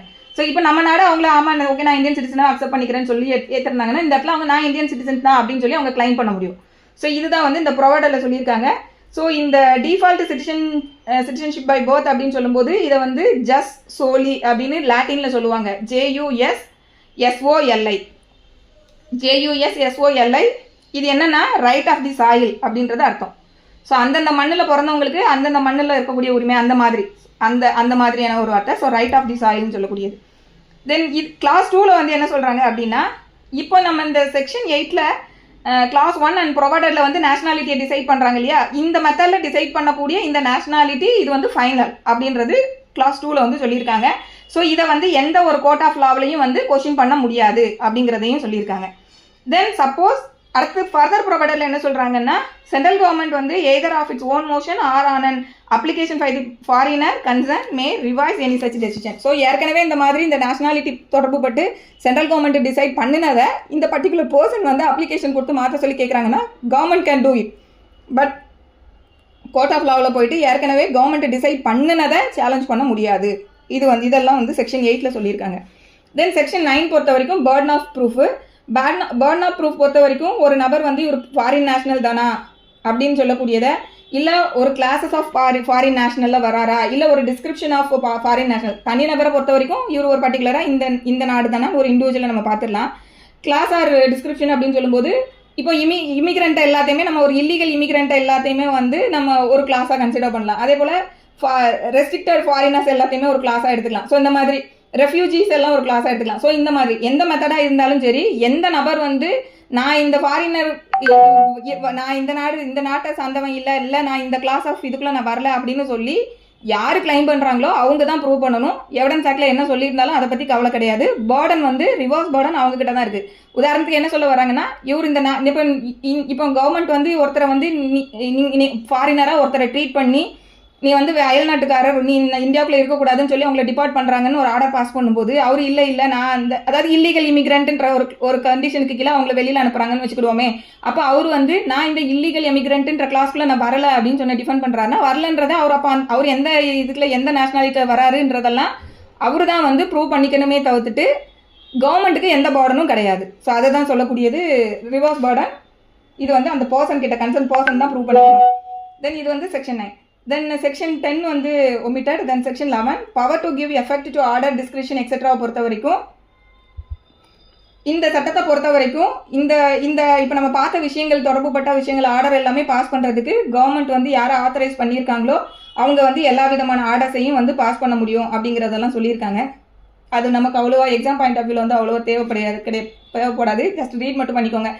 அதே போல் ஏதாவது ஒரு போலீஸ் ஆஃபீஸர் வந்து இந்த இந்த இதுக்கு இந்த இந்த சட்டத்துக்கு கீழே பாஸ் பண்ணப்பட்ட ஆர்டரை பொறுத்து அவங்க இந்த சட்டத்தை எஃபெக்டிவாக வந்து என்ஃபோர்ஸ் பண்ணுறதுக்காக தேவைப்படக்கூடிய ஃபோர்ஸ் வந்து போலீஸ் வந்து யூஸ் பண்ண முடியுங்கிறதையும் சொல்லியிருக்காங்க. இப்போ ஒருத்தரை வந்து நம்ம நாட்டை விட்டு போக சொல்லியிருக்காங்க, பட் அவர் போகலங்கும் போது அவரை ஃபோர்ஸ் யூஸ் பண்ணி கொண்டு போய் வெளியில் அனுப்ப முடியும். ஸோ அந்த மாதிரி பவர்ஸ் வந்து போலீஸ்க்கு இருக்குது அப்படிங்கிறதையும் சொல்லியிருக்காங்க. அதே போல் இந்த பவர்ஸை வந்து போலீஸ் எக்ஸசைஸ் பண்ணும்போது ஒரு லேண்டுக்குள்ளே என்டர் ஆகுறதுக்கும் right to access to any land or other property அந்த ரைட்டும் போலீஸ்காரங்களுக்கு, police not only police who is the authorised பர்சனோ அவங்களுக்கு வந்து அந்த பவர்ஸ் இருக்குது. இப்போ ஒரு பர்டிகுலர் இடத்துக்குள்ள அவர் இருக்காரு வரமாட்டேக்காருன்னா they can enter into the premises and remove him அந்த மாதிரி. ஸோ அந்த மாதிரி right to access into the ப்ராப்பர்ட்டியும் அந்த உரிமை அவங்களுக்கு இருக்குங்கிறதெல்லாம் அந்த 11ல் சொல்லியிருக்காங்க. தென் 12 பொறுத்த வரைக்கும் பவர் டு டெலிகேட் அத்தாரிட்டி. இது வந்து இந்த இப்போ நம்ம இவ்வளோ நேரம் பார்த்த இந்த ஆர்டர்ஸ் எல்லாம் பாஸ் பண்ணுறதுக்கு ஒரு ஆத்தரைஸ்டு பர்சன் தானே இதெல்லாம் பண்ணுறாங்க. சென்ட்ரல் கவர்மெண்ட் ஒருத்தங்களை வந்து ஆத்தரைஸ் பண்ணியிருக்காங்க, அவங்க தான் இந்த வேலைகள் எல்லாம் பண்ணுறாங்க. இந்த ஆத்தரைஸ்டு ப்ரெஸ்கிரைப்டு பர்சன் பொறுத்த வரைக்கும் அவர் வேற யாராவது ஒருத்தரை வந்து என்கேஜ் பண்ணி அவர் வந்து பவர் எக்ஸசைஸ் பண்ணுறதுக்கு ஆத்தரைஸ் பண்ணுறதுனா பண்ண முடியும். ஸோ டெலிகேட் பண்ண முடியும், தன்னோட பவர்ஸை டெலிகேட் பண்ணுறாங்கன்னா அந்த சப்ஸ்டிக்வெண்ட் ஆத்தரைஸ்டு பர்சன் இதெல்லாம் பண்ணலாம்னு சொல்லக்கூடிய செக்ஷன் 12. தென் செக்ஷன் 13ல் வந்து attempts etcetera to contravene the provision of this ஆக்டில் என்ன சொல்கிறாங்க அப்படின்னா 3 விஷயம் சொல்கிறாங்க. ஃபஸ்ட்டு வந்து deemed to have கான்ட்ராவெண்ட் the provision of this ஆக்ட்னு ஒன்று, அடுத்து deemed to have abetted the contravention, அடுத்து இந்த master of vessel and pilot அவங்கள பொறுத்த வரைக்கும் அவங்க இந்த மாதிரியான இந்த சட்டத்துக்கு ரொம்ப ஃபாரினர்ஸ் உள்ளே வராங்க போகிறாங்கும் போது அவங்க deemed to have the contravene the act அப்படின்றது எடுத்துக்கணும். ஸோ ஃபஸ்ட்டு வந்து யாரெல்லாம் சொல்கிறாங்க அப்படின்னா first deemed to have கான்ட்ராவெண்ட் the provision of this act. யாரெல்லாம் இந்த சட்டத்தை வந்து முரண்பட்டிருக்காங்கன்னு யாரெல்லாம் சொல்ல முடியும் அப்படின்னா any person who attempt to contravene, இந்த சட்டத்தில் இருக்கக்கூடிய விஷயங்களை கான்ட்ராவெண்ட் பண்ணுறதுக்கு முயற்சி பண்ணக்கூடிய நபர், அதுக்கப்புறமா அந்த விஷயங்களை வந்து அபட் பண்ணக்கூடிய நபர்கள், அதுக்கப்புறமா அட்டெம்ப்ட் டு அபட், ஸோ அபட்மெண்ட்டுக்கே அட்டெம்ப்ட் டு அபட், அதுக்கப்புறமா வந்து does any act preparatory to, so ப்ரிப்பரேஷனும் இதுக்குள்ளே கொண்டு வராங்க.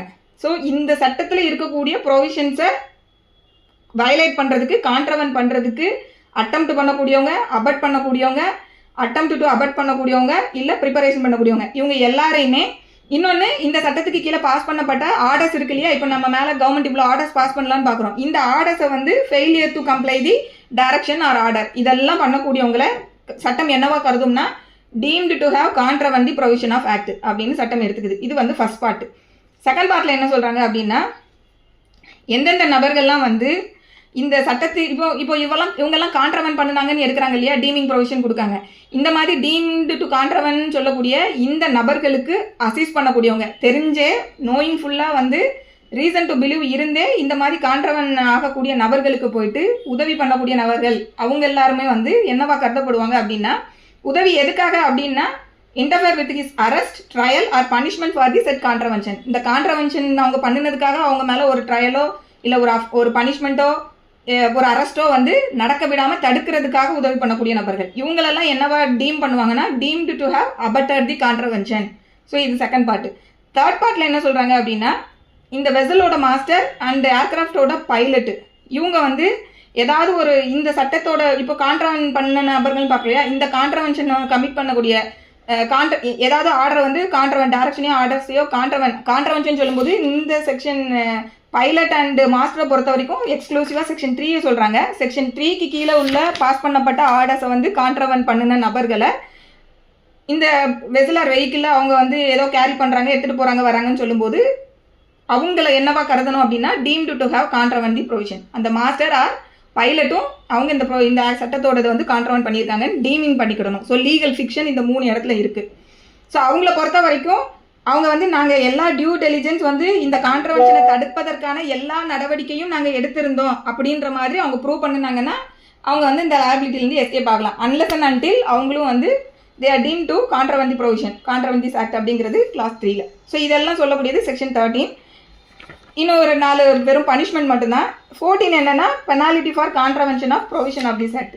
14ல் வந்து ஒரு சில விஷயங்கள் சொல்லியிருக்காங்க. என்ன மாதிரியான கான்ட்ரவென்ஷன்னா, இந்தியாவுக்குள்ளே வந்து அவங்க வந்து இருக்கக்கூடாது, விசா வந்து முடிஞ்சிருச்சு, அந்த எக்ஸீடிங் பீரியட் வந்து இன்னுமே இந்தியாவுக்குள்ளே ரிமைன் ஆகிட்டு இருக்காங்க அப்படின்னாலோ, அப்படி இல்லாட்டி விசாவில் வந்து இந்தியாவுக்குள்ளே இருக்கணும்னா சில கண்டிஷன்ஸ் இம்போஸ் பண்ணி வந்திருப்பாங்க இல்லையா, அந்த கண்டிஷனை வயலேட் பண்ணிவிட்டு நமக்கு வந்து இந்தியாவுக்குள்ளே ஸ்டே பண்ணுறாங்க அப்படின்னாலோ, அப்படி இல்லாட்டி இந்த ஆக்டில் இருக்கக்கூடிய ப்ரொவிஷன்ஸு எதையாவது கான்ட்ரவென்ட் பண்ணுறாங்க அப்படின்னா அதற்கான பனிஷ்மெண்ட் என்னென்னா 5 ஆண்டுகள் வரைக்கும் இம்ப்ரிசன்மெண்ட் கொடுக்க முடியும், அதோடு சேர்த்து ஃபைனும் இம்போஸ் பண்ணணும் அப்படின்னு சொல்லக்கூடியது 14ல் கிளாஸ் 1. தென் அடுத்து இப்போ நம்ம ஃபஸ்ட்டு பார்க்கும்போது இவங்ககிட்ட வந்து பாண்ட் எக்ஸிக்யூட் பண்ணி வாங்கலான்னு பார்த்தோம் இல்லையா. ஸோ இந்த மாதிரி அவங்கள வந்து பனிஷ் பண்ணும்போது அந்த பாண்டை வந்து ஃபோர்ஃபீச் பண்ணணும் அப்படிங்கிறதையும் சொல்கிறாங்க. சப்போஸ் அந்த ஃபோர்ஃபீச் பண்ணுறாங்கன்னு சொல்லும்போது இமீடியட்டாக அதில் வந்து பாண்டே வந்து ஒரு பர்டிகுலர் அமௌண்ட்டுக்கு தானே பெனால்ட்டிக்கு தானே அவங்க எழுதி கொடுத்துருப்பாங்க. அந்த மாதிரி பாண்ட் ஃபோர்ஃபீச் பண்ணும்போது இமீடியட்டாக அந்த பணத்தை வந்து கட்டணும் அப்படிங்கிறது. சப்போஸ் அந்த பணத்தை கட்ட வேண்டிய இப்போ ஷூரிட்டி கொடுத்துருந்தாங்கன்னா ஷூரிட்டி கட்ட வேண்டிய லைபிலிட்டி வரும். அப்போ ஷூரிட்டிக்கு மேலே வந்து ப்ரொசீட் பண்ணுறோம் அப்படிங்கும்போது அதில் இருந்து சில நபர் வந்து ஆல்ரெடி ஏற்கனவே இருந்த ஷூரிட்டியாக ஒரு டிஸ்சார்ஜ் ஆகிருக்காரு, அது தெரியாமல் கோர்ட் வந்து இந்த பழைய ஷூரிட்டிக்கு மேலேயே கிளைம் ஒரு ப்ரொசீடிங்ஸை இனிஷியேட் பண்ணுறாங்கன்னா அப்போ அவங்க வந்து அந்த பர்டிகுலர் நபர் கோர்ட்டில் வந்து ஷோ காஸ் பண்ணலாம். அந்த மாதிரி என் மேலே எனக்கு லைபிலிட்டி இல்லை அப்படின்றது அவங்க அதை சொல்கிறதுக்கும் உரிமை இருக்குது. ஸோ இதெல்லாமே வந்து அடுத்தப்போ சொல்லியிருக்காங்க. ஸோ அவங்களோட பாண்டை வந்து ஃபோர்ஃபீச் பண்ணணும். தென் தே லைபிள் ஃபார் பெனாலிட்டி, அந்த பாண்டில் இருக்கக்கூடிய பெனாலிட்டிக்கு அவங்க லைபிள். தென் சப்போஸ் அப்படி இல்லை அப்படின்னா எனக்கு லைபிலிட்டி இல்லைன்னா show cause to the satisfaction of the convicting court why such penalty should not be paid by him. நான் ஏன் அதை பே பண்ணக்கூடாது அப்படிங்கிறதுக்கான ரீசனை வந்து அவங்க கோர்ட்டில் கன்விக்டிங் கோர்ட்டில் வந்து அவங்க ஷோ காஸ் பண்ணணும். ஸோ இதெல்லாம் வந்து அடுத்த பார்ட்டில் சொல்லியிருக்காங்க. தென் அடுத்து விசாவை பொறுத்த வரைக்கும் நமக்கு பாஸ்போர்ட் என்ட்ரி இன்டூ இந்தியா ரூல்ஸ்னு சொல்லக்கூடியது இருக்குது. அதே போல் பாஸ்போர்ட் என்ட்ரி இன்டூ இந்தியா ஆக்ட்னு சொல்லி 1920 1950 2 ஆக்ட் இருக்குது. இதில் இருக்கக்கூடியது தான் விசான்ற மீனிங் அப்படின்றத சொல்லியிருக்காங்க. தென் 14(a) penalty for entry in restricted area. இதை பொறுத்த வரைக்கும் பெர்மிட் வந்து without obtaining the permit from competent authority இங்கேயே சுற்றிக்கிட்டு இருக்காங்க, இந்தியாவுக்குள்ள வந்து சுற்றிட்டு இருக்காங்க, ரெஸ்ட்ரிக்டட் ஏரியாவுக்குள்ளலாம் போகிறாங்க அப்படின்ற பட்சத்தில் அதற்கான பனிஷ்மெண்ட். அதுக்கப்புறமா வந்து ஒரு பர்டிகுலர் பீரியடுக்கு தான் வந்து அவங்க அலோவ் பண்ணப்பட்டிருக்காங்க, they are staying beyond the period அப்படின்னாலோ, அப்படி இல்லாட்டி எந்த ஏரியாவில் வந்து அவங்க ப்ராகிபிட் பண்ணப்பட்டிருக்காங்களோ அந்த ஏரியாவுக்குள்ளே வேலிடான டாக்குமெண்ட் எதுவுமே இல்லாமல் போகிறது. ஸோ இது மாதிரியான விஷயங்கள் எல்லாம் வந்து enter into or stays in any area in India without the valid document. So இந்த 3 விஷயங்களுக்குமான பனிஷ்மெண்ட் என்ன அப்படின்னா shall not be less than 2 years. So இதுக்கு வந்து மினிமம் பனிஷ்மெண்ட் கொடுத்துருக்காங்க. Shall not be less than 2 years but which may extend to 8 years வரைக்கும் extend ஆகலாம். அதோடு சேர்த்து ஃபைன் பொறுத்த வரைக்கும் மினிமம் ஃபைன் 10,000 rupees கண்டிப்பாக இருக்கணும், மேக்ஸிமம் வந்து 50,000 rupees வரைக்கும் இம்போஸ் பண்ணலாம். அதே போல் மேலே சொன்ன மாதிரி அவங்களோட பாண்டை ஃபோர்ஃபீச் பண்ணலாம். சப்போஸ் அதுக்கு பெனால்ட்டி அப்போ ஃபோர்ஃபீச் பண்ணுறாங்கன்னா பெனால்ட்டி கட்டணும். பெனால்ட்டி கட்டலைன்னா நான் ஏன் கட்ட தேவையில்லைங்கிறத கன்விக்டிங் கோர்ட்டுக்கு சாட்டிஸ்ஃபை ஆகிற மாதிரி போய் பதில் சொல்லணும். இதெல்லாம் சொல்லக்கூடியது 14(a). தென் 14(b)ல வந்து penalty for using forged passport. So forged பாஸ்போர்ட்டை யூஸ் பண்ணி இந்தியாவுக்குள்ளே வந்து என்டர் ஆகுறாங்க, இந்தியாவுக்குள்ளேயே ரிமைன்ஸ் ஸ்டே அப்படிங்கிற மாதிரிலாம் வரும்போது அதற்கான punishment not less than 2 years, it can be extended up to 8 years along with fine பொறுத்த வரைக்கும் not less than 10,000 rupees which may extend to 50,000 rupees. இது வந்து 14 கிளாஸ் பி. தென் 14 கிளாஸ் சியில் பெனாலிட்டி ஃபார் அபட்மெண்ட்டு. அபட்மெண்ட்டுக்கு வந்து என்ன punishment, abetment regarding section 14(a) and 14(b). இந்த 3 விஷயங்களுக்கான அபட்மெண்ட்டு. இதுக்கு வந்து என்ன பனிஷ்மெண்ட்டுன்னா அபட்மெண்ட்டை ஃபாலோ பண்ணி அபட்டட் ஆக்ட் கமிட் ஆகிடுச்சு அப்படின்னா அந்த ஆக்ட்டுக்கு என்ன பனிஷ்மெண்ட்டோ அதே பனிஷ்மெண்ட்டை வந்து கொடுக்கணும் அப்படின்னு. ஸோ அபட்மெண்ட் வந்து எப்படிலாம் நடந்திருக்கலாம், ஒரு செயல் நடந்திருக்கு, அந்த செயல் எப்படி நடந்திருந்ததுன்னா அது அபட்மெண்ட்டாக நம்ம ட்ரீட் பண்ணணும் அப்படின்றத கீழே எக்ஸ்ப்ளனேஷனில் சொல்கிறாங்க. அந்த செய்யப்பட்ட செயல் வந்து ஒரு இன்ஸ்டிகேஷனாலேயோ இல்லை ஒரு கன்ஸ்பைரசினாலேயோ இல்லை ஒரு எய்டு கொடுக்கப்பட்டதன் மூலமாகவோ செய்யப்பட்டிருந்ததுன்னா அது வந்து அபட்மெண்ட் மூலமாக அந்த அஃபென்ஸ் நடந்திருக்குன்றது எடுத்துக்கணும் அப்படிங்கிறது கிளாஸ் 1ல் எக்ஸ்ப்ளனேஷனில் சொல்லியிருக்காங்க. தென் அபட்மெண்ட்டுக்கு வந்து வாட் இஸ் அபட்மெண்ட்டுன்றது ஐபிசியை பாருங்கன்றதும் எக்ஸ்ப்ளனேஷனில் சொல்லியிருக்காங்க. தென் செக்ஷன் 15ல் protection to person acting under this act good ஃபைட்டில் செயல்பட்டவங்க மேலே எந்த விதமான ப்ரொசீடிங்ஸும் சிவில் ஆர் கிரிமினல் ப்ரொசீடிங்ஸ் எடுக்க முடியாது. அது வந்து 16 வந்து application of other laws not barred. So இந்த சட்டம் வந்து in addition to other laws அப்படிங்கிறத சொல்லியிருக்காங்க. மற்ற எந்த சட்டத்தையுமே இது பாதிக்காது, மற்ற சட்டங்களுக்கு அடிஷ்னலாக இந்த சட்டம் செயல்படும் அப்படிங்கிறத சொல்லியிருக்காங்க. ஸோ எந்த சட்டங்களுக்குலாம் அடிஷ்னலாக அப்படின்னா the provision of the registration of foreigners act, then the Indian passport act 1920 and of any other enactment for the time being in force. இதுக்கு அடிஷ்னலாக இந்த சட்டம் செயல்படும். ஸோ இதில் எந்த சட்டத்தை ரிப்பீல் பண்ணுறாங்கன்னா செக்ஷன் 17 வந்து ரிப்பீல் எதை பண்ணுறாங்க அப்படின்னா repeal by the repealing and amending act 1950 இதை வந்து ரிப்பீல் பண்ணுறாங்க. ஸோ இவ்வளோ தான் இந்த சட்டத்தோட மொத்த விஷயம். இதில் ஏதாவது டவுட் இருந்ததுன்னா கேளுங்க.